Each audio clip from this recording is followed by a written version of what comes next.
This week in Beyond the Headlines, new yacht club on Virgin Gorda to boost tourism in the BVI.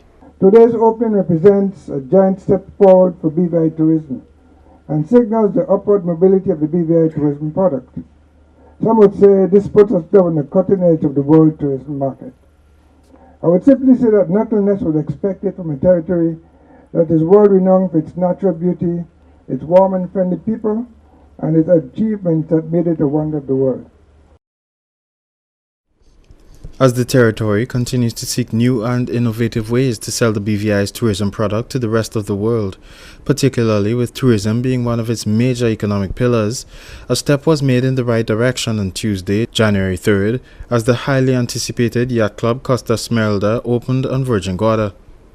The YCCS is heralded as the leading yacht club in the Mediterranean based in Sardinia, and now it has stretched out into the Caribbean.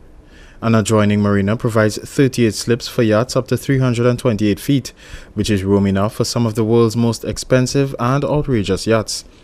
The club will host the second edition of the Caribbean Super Yacht Regatta and Rendezvous from March 14th to 17th, and it becomes clear how the YCCS will help to bring an even greater awareness of the BVI. Oil Not Bay developer and the motivation behind the YCCS in the BVI, David V. Johnson, gave the story of how he decided to invest in the BVI after searching some 13 countries for a place to construct his marina. He said that the very reasons that drew him to the BVI were the reasons that sealed the decision to set up a world-renowned sailing regatta club here.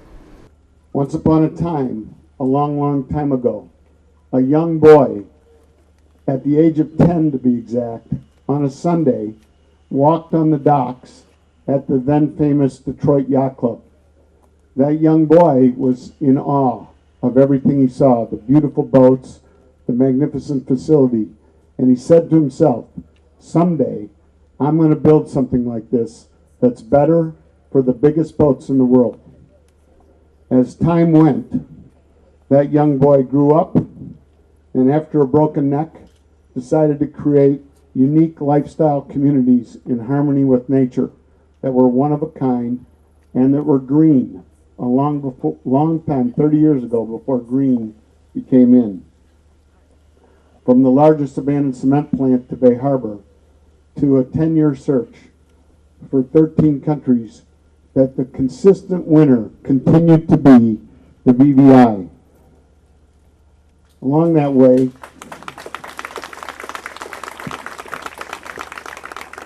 I might add that the search was fun. Bill Parford introduced us to venture cruising, and Pam and I decided in a yacht to go visit each country and call on them, and we had a unique way to explore each of the countries, and it was amazing, from sugarcane to everything else we did.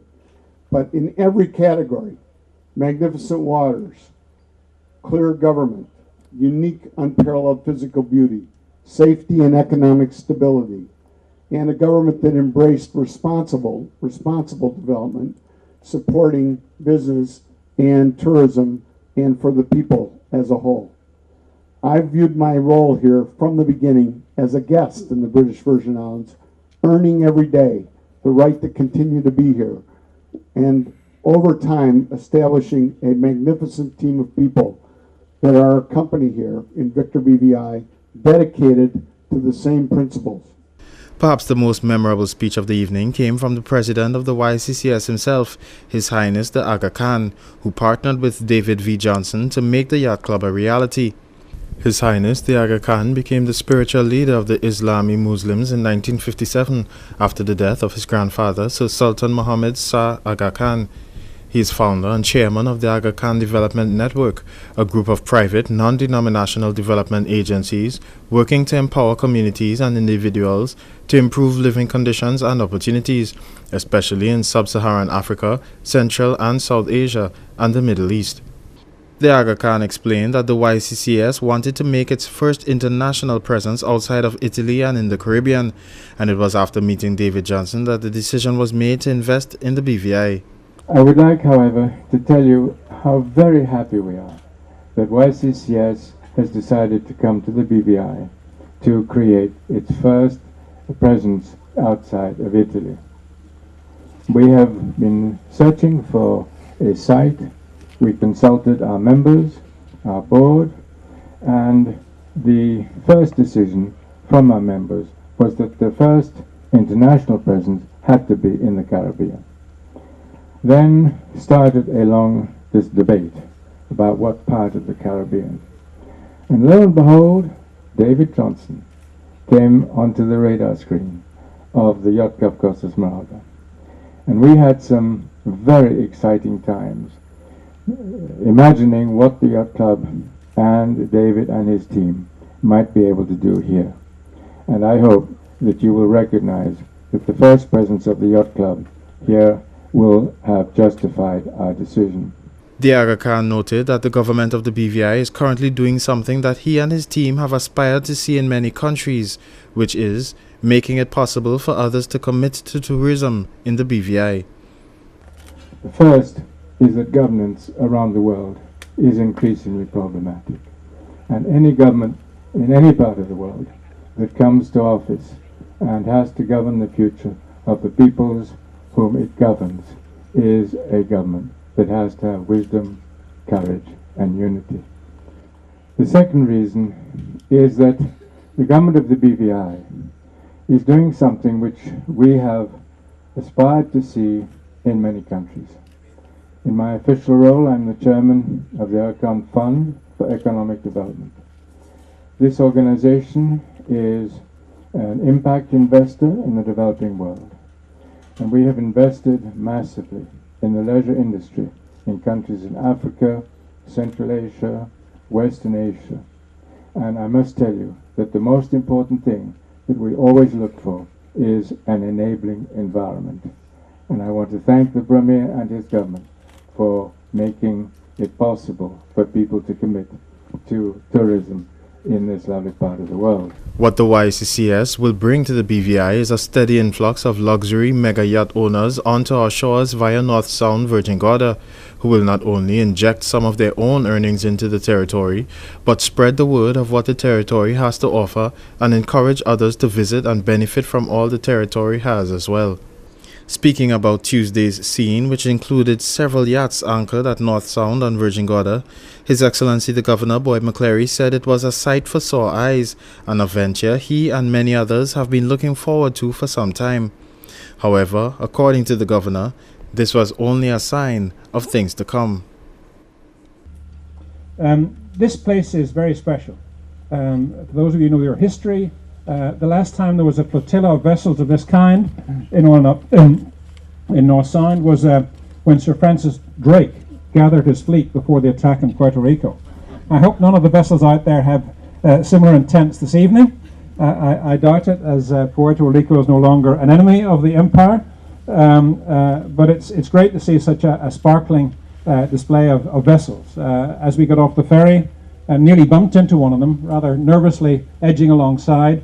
We were all quite staggered by the scale and the diversity of the vessels which are parked here, which are moored here in this marina. It's a sight for sore eyes, for those who have been longing to see this over a number of years. And I know this is only the start of what's going to be a marvelous adventure for the BVI, for David Johnson, of course, for His Highness the Aga Khan and the YCCS. Because if David had the initial vision, it's now shared 200% by His Highness the Aga Khan and the Yacht Club Costa Smeralda. And it's they who are working with David, who have worked with David to bring this particular site to its current state. And I know you'll all be most impressed when you have a chance to wander around and witness what's been done here inside a very short space of time. Premier and Minister for Finance, Dr. the Honorable D. Orlando Smith, said during his remarks that the opening of the YCCS on Virgin Gorda marks a huge milestone for local tourism and signifies the upward mobility of the BVI tourism product. He added that nothing less was expected of the territory, which is already the sailing capital of the world. Today's opening represents a giant step forward for BVI tourism and signals the upward mobility of the BVI tourism product. Some would say this puts us on the cutting edge of the world tourism market. I would simply say that nothing less was expected from a territory that is world renowned for its natural beauty, its warm and friendly people, and its achievements that made it a wonder of the world. With some 60 islands, rocks and cays, BVI Nature's Little Secrets is already the sailing capital of the world. With a population of 30,000 persons, BVI incorporates almost 500,000 of the world's companies, making it a must for everyone who is anyone in the business community. During this holiday season, we all witnessed the Terence B. Lettsome International Airport, all of the top jets in the world right here. And many of the owners of those jets were meeting up with those super yachts to cruise our waters, which are second to none in the world. So it does not surprise me, although I confess it makes me proud, that the president of the YCCS, His Highness the Aga Khan, selected Virgin Gorda as his new Caribbean base, from which to carry on a tradition in sailing excellence that spans 4 decades. Your Highness, I take this opportunity to welcome you warmly to the BVI and to thank you for partnering the partnership you have forged with a visionary like David V. Johnson, who has done much with his investments in Ordnance Bay and YCCS to promote the British Virgin Islands.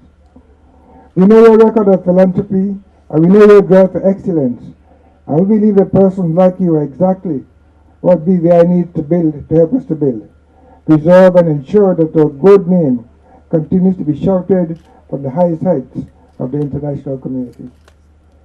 Here in the Virgin Islands, we strive to promote quality service and business excellence in tourism. In fact, the economic lifeblood of the territory, the cornerstone of the economy, is tourism. If you doubt me, stand on any of our street corners and take a straw poll with respect to how and where people work, and you will understand why it is critical for the government to not only promote, but to actively support the tourism product. And finally, it was time for the cutting of the ribbon, signifying the official opening of the YCCS in the BVI, an effort almost 15 years in the making. As was stated by His Highness the Aga Khan during the ceremony, with partners already in Italy, the US, Monaco and the UK, it is now hoped that the YCCS will be able to bring a wide spectrum of valuable guests to the BVI, as it has to other parts of the world. This is Walter Barrett, Beyond the Headlines.